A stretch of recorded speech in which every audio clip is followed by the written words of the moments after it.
नमस्कार, एक बार फिर से स्वागत है। आज हम लोग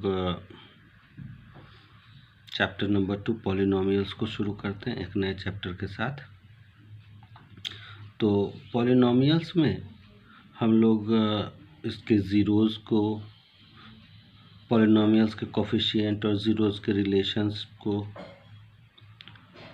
स्पेशली क्वाड्रेटिक और क्यूबिक पॉलिनोमियल्स को देखेंगे। तो आइए शुरू करते हैं। पॉलिनोमियल, तो पॉलिनोमियल के बारे में कहता है कि अगर x कोई भी वेरिएबल है और a1, a2, a3, a4 till an कोई रियल नंबर्स हैं और n कोई नॉन नेगेटिव इंटीजर्स हैं, तो a1 x to the power n plus a2 x to the power n minus 1 plus a3 x to the power n minus 2 till an is said to be a polynomial in variable x. For example, px equals to 2x cube plus 3x square minus 4x plus 8, fy equals to 3y square minus 4y plus 7. यहाँ पे इस definition के द्वारा हम ये कहना चाहते हैं कि अगर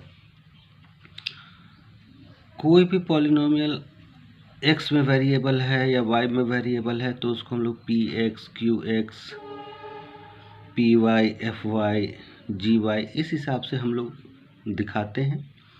और इसमें ध्यान रखने वाली बात यह है कि जब कहीं भी हम पॉलिनोमियल को उसके स्टैंडर्ड फॉर्म में लिखते हैं तो उसको हमेशा ही वेरिएबल्स के डिग्री के डिक्रीजिंग ऑर्डर में लिखते हैं। तो अब आइए बात करते हैं पॉलिनोमियल की डिग्री क्या होती है। तो डिग्री ऑफ अ पॉलिनोमियल ये कहता है कि अगर px कोई पॉलिनोमियल है वेरिएबल x में, तो जो हाईएस्ट एक्सपोनेंट है x का, px में x का जो हाईएस्ट एक्सपोनेंट होगा वो उस पॉलिनोमियल का डिग्री कहलाएगा। अब यहाँ पे मैंने दो एग्जांपल्स दिया है जो कि कभी कभी हम लोगों को पहले तो ये समझना है कि क्या हर एक अलजेब्राइक एक्सप्रेशन को हम लोग पॉलिनोमियल कह सकते हैं। तो यहाँ पे ध्यान दीजिए कि हमने लिखा है 2x square plus 3 root x plus 9। एक दूसरा पॉलिनोमियल लिया है 1/x square minus 2x plus 7। तो ये दोनों ऐसे एक्सप्रेशंस को हम लोग पॉलिनोमियल नहीं कह सकते हैं। क्यों? क्योंकि अगर हम 2x square plus 3 root x plus 9 में जो टर्म 3 रूट x है उसमें x का डिग्री 1/2 हो जाता है। 1/x square minus 2x plus 7 में 1/x स्क्वायर में x का डिग्री -2 हो जाता है। तो इसलिए ऐसे पॉलिनोमियल्स को हम लोग पॉलिनोमियल नहीं कहेंगे, ऐसे एक्सप्रेशंस को हम लोग पॉलिनोमियल नहीं कहेंगे। क्यों? क्योंकि पॉलिनोमियल्स में जो वेरिएबल टर्म्स होते हैं उसका एक्सपोनेंट हमेशा ही नॉन नेगेटिव इंटीजर होता है।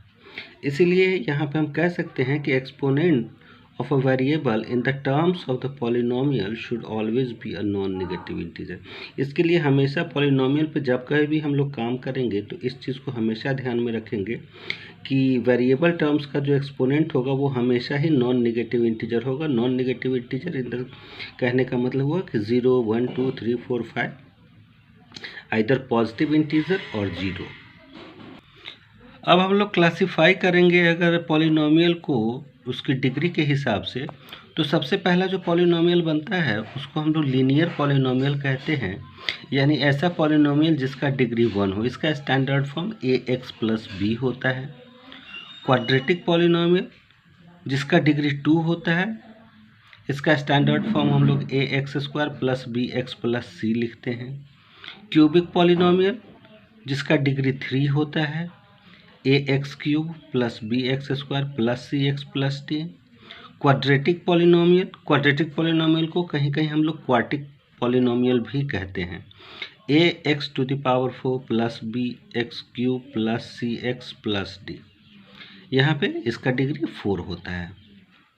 एग्जाम्पल्स हमने साथ में दिए हैं और साथ ही साथ हर एक पॉलिनोमियल का जो स्टैंडर्ड फॉर्म होता है वो भी हमने उसके साइड में ब्रैकेट में लिखा है। तो ax प्लस b, यहाँ पे x जो वेरिएबल टर्म है उसका हाईएस्ट डिग्री x 1 है। यहाँ पे A B C D E F ये सब जो भी नंबर्स हैं वो सारे के सारे एक रियल नंबर्स हैं जो कि कोफिशिएंट्स हैं वेरिएबल टर्म्स के।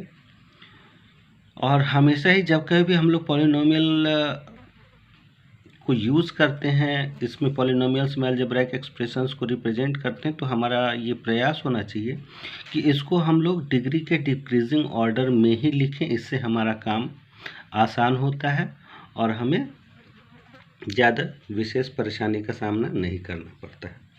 अब आइए हम लोग बात करेंगे वैल्यू ऑफ अ पॉलिनोमियल कि एक पॉलिनोमियल का वैल्यू क्या होता है।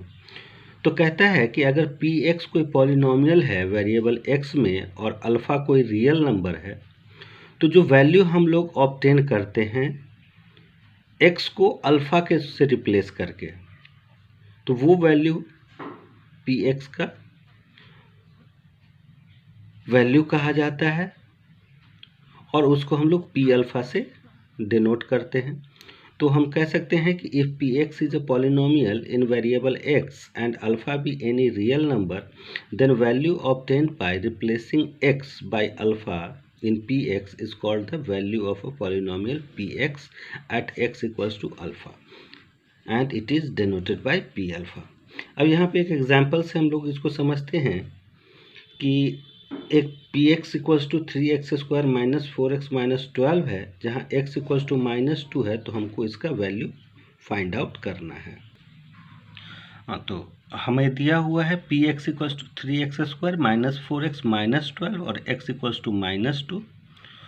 तो हम लोग क्या करते हैं, जब कहीं भी वैल्यू ऑब्टेन करना होता है या वैल्यू फाइंड करना होता है, तो हम पी एक्स को पी अल्फ़ा से रिप्लेस करते हैं। तो पी एक्स के बदले जब हम पी -2 करेंगे, यानी एक्स को -2 से जब हम लोग रिप्लेस करेंगे, तो ये हो जाएगा 3 इंटू -2 का whole square minus 4 into -2 minus 12। और जब हम इसको सिंप्लीफाई करेंगे तो हमें एक रियल नंबर 8 मिलता है। और इस प्रकार से हम लोग यहाँ पे कह सकते हैं कि 8 is the value of polynomial P x equals to 3x² minus 4x minus 12 at x equals to -2। अब ज़ीरो ऑफ पॉलिनोमियल, इसके बारे में आप लोग पिछले क्लास में भी पढ़ चुके हैं, एक बार फिर से इसको रिकॉल कर लेते हैं।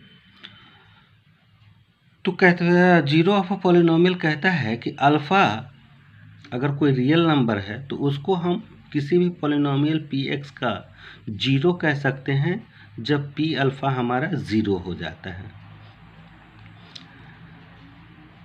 A real number alpha is said to be the zero of a polynomial px if p alpha is zero। अब यहाँ पे चलिए इसको भी एक एग्जांपल से समझते हैं। तो हमें ज़ीरो निकालना है P x equals to 2x plus 5। तो चलिए इसको हम लोग देखते हैं। तो P x equals to 2x plus 5 है। तो यहाँ पे जब हमें ज़ीरो निकालना होता है किसी भी अलजेब्राइक एक्सप्रेशंस का, तो उसके लिए हम लोग क्या करते हैं, P x equals to zero करके हम लोग सॉल्व करते हैं और उस वेरिएबल टर्म का हम लोग वैल्यू सिंप्लीफाई करके फाइंड आउट करते हैं और वही उसका ज़ीरो होता है। तो चलिए 2x plus 5 equals to zero करते हैं तो हमें x का वैल्यू -5 मिलता है। तो यहाँ पे -5/2 जो x का वैल्यू हमें मिला है वो -5/2 को हम लोग P x equals to 2x plus 5 का ज़ीरो कह सकते हैं। अब यहाँ ध्यान देने वाली बात ये है कि ये जो पॉलिनोमियल है ये हमारा लीनियर पॉलिनोमियल है। तो इसके लिए हमेशा आप ध्यान में रखना है कि लीनियर पॉलिनोमियल तो उसका एक ही ज़ीरो होगा। और चूँकि zero P x equals to 2x plus 5 का -5/2 है, तो चलिए अब इस ज़ीरो का और इस पॉलिनोमियल के कोफिशिएंट्स को अगर हम लोग रिलेट करें तो -5/2 को हम लोग -b/a लिख सकते हैं। क्यों? क्योंकि अगर हम लोग 2x प्लस 5 को ax प्लस b के रूप में देखते हैं तो a यहाँ पे 2 है और b 5 है, तो -b यानी कि -5/a यानी कि 2। तो लीनियर पॉलिनोमियल का जो जीरो होता है उसको हम लोग इस हिसाब से लिख सकते हैं minus constant term by coefficient of x, या इसको फॉर्मूला के रूप में zero of a linear polynomial को -b/a के रूप में कह सकते हैं कि -b/a is a zero of a linear polynomial for P x equals to ax plus b। अब हम लोग क्वाड्रेटिक पॉलिनोमियल के ज़ीरो के बारे में देखेंगे। तो जब क्वाड्रेटिक पॉलिनोमियल होगा तो उसका ज़्यादा से ज़्यादा 2 ज़ीरो होगा, कभी कभी 1 ज़ीरो भी होता है, लेकिन उसको हम लोग 2 ज़ीरो ही मानते हैं। तो हम कह सकते हैं कि quadratic polynomial P x equals to A x square plus B x plus C can have at most 2 zeros. यानी यहाँ से एक चीज़ क्लियर हो गई कि लीनियर इक्वेशन है, डिग्री 1 है तो 1 ज़ीरो होगा। क्वाड्रेटिक पॉलिनोमियल है, डिग्री 2 है तो एट मोस्ट 2 ज़ीरो होगा। क्यूबिक पॉलिनोमियल है, डिग्री 3 तो 3 ज़ीरो होगा। तो कहता है कि if alpha and beta be the two real numbers and P x equals to A x square plus B x plus C such that P alpha equals to 0 and P beta equals to 0, then alpha and beta are said to be the zero of polynomial P x equals to A x square plus B x plus c. अगर कोई भी दो real number alpha और beta इस प्रकार से हैं कि पी एक्स को अगर पी अल्फ़ा या पी बीटा रखते हैं और उसका वैल्यू 0 आता है तो हम अल्फ़ा और बीटा को उस क्वाड्रेटिक पॉलिनोमियल का 0 कहते हैं। चलिए इसको एक एग्जांपल से समझते हैं। तो हमारे पास एक पॉलिनोमियल है 2x square minus 8x plus 6। चलिए इसका हम लोग 0 फाइंड आउट करते हैं। तो पी एक्स इक्वल्स टू 0 करके जब हम इसको सिंप्लीफाई करते हैं तो हमने तो क्वाड्रेटिक पॉलिनोमियल को फैक्टराइज करना पिछले क्लास में सीखा है। तो यहाँ पे हम लोगों ने स्प्लिटिंग द मिड टर्म का यूज़ किया है और जब हमने स्प्लिट किया तो हमें x का दो वैल्यू मिला है, x equals to 3 and x equals to 1। तो यहाँ पे हम लोग कह सकते हैं कि 3 and 1 are the zeros of the polynomial P x equals to 2x square minus 8x plus 6। अब चलिए इसको हम लोग एक प्रूफ के द्वारा इसको थोड़ा सा चेक भी कर लेते हैं कि ये जो हमने 0 ऑब्टेन किया ये है या नहीं। तो देखिए पी एक्स को जब हमने P3 और P1 से रिप्लेस किया है तो P3 इक्वल्स टू 0 और P1 इक्वल्स टू हमारा 0 ही आया है। तो इस हिसाब से हम यहाँ पे अल्फ़ा और बीटा हमारा 3 और 1 हो जाता है। तो जिस हिसाब से हम लोगों ने लीनियर पॉलिनोमियल का रिलेशनशिप देखा था 0 और कोफिशिएंट्स का, तो अब हम लोग क्वाड्रेटिक पॉलिनोमियल के भी रिलेशंस को देखते हैं।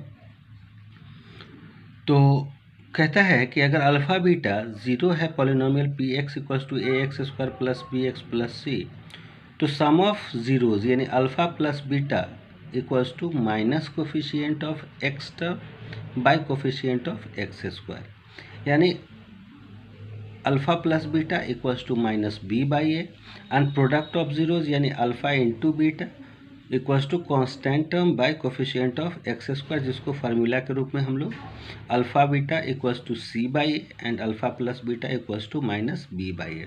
अब चलिए इसको हम लोग थोड़ा सा वेरीफाई भी कर लेते हैं। तो अभी हमने एक polynomial P x equals to 2x square minus 8x plus 6 को फैक्टराइज किया था और उसका 0 फाइंड आउट किया था और हमें 3 एंड 1 उसके ज़ीरोज़ मिले थे। तो चलिए यहाँ पे अब हम लोग अगर a x square plus B x plus c से 2x square minus 8x plus 6 को कंपेयर करें तो हमें ए 2 बी माइनस 8 सी 6 और अल्फ़ा 3 बीटा 1 हमारे पास है। तो चलिए अल्फ़ा प्लस बीटा तो 3 प्लस 1 सम ऑफ ज़ीरोज़ हमारा 4 आता है and product of zeros alpha into beta 3 आता है। अब चलिए इसको देखते हैं। तो अल्फ़ा प्लस बीटा को हम लोगों ने ऊपर फार्मूला में क्या देखा था कि alpha plus beta equals to minus coefficient of X by coefficient of x square यानी कि माइनस बी बाई ए। तो यहाँ पे बी हमारा माइनस 8 है तो माइनस अंडर ब्रैकेट माइनस 8/2 यानी कि ये हमारा 4 आता है। और उसी हिसाब से जब हम लोग alpha beta product of zeros देखते हैं तो अल्फ़ा बीटा यानी कि सी बाई ए यानी constant term by coefficient of x square 6/2 3 आता है।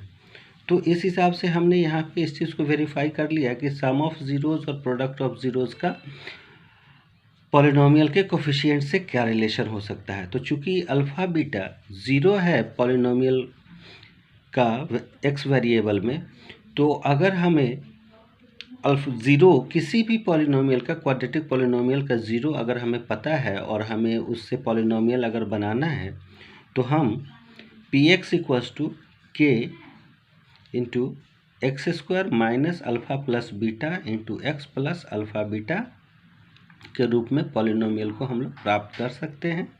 ये एक फॉर्मूला है और इससे रिलेटेड कुछ प्रॉब्लम्स भी हमें सॉल्व करने पड़ेंगे। तो आज के लिए इतना ही। इन सब चीज़ों का आप लोग ध्यान में रखें। अगले लेक्चर में हम लोग इससे रिलेटेड कुछ प्रॉब्लम्स के साथ और विशेष जानकारी के साथ आएंगे। आज हमने केवल पॉलिनोमियल को इंट्रोड्यूस किया है। होप कि आप लोग इसको देखेंगे, समझेंगे, ताकि अगले लेक्चर से आप लोगों को इस रिलेटेड प्रॉब्लम्स को सॉल्व करने में कोई विशेष समस्या ना आए। धन्यवाद।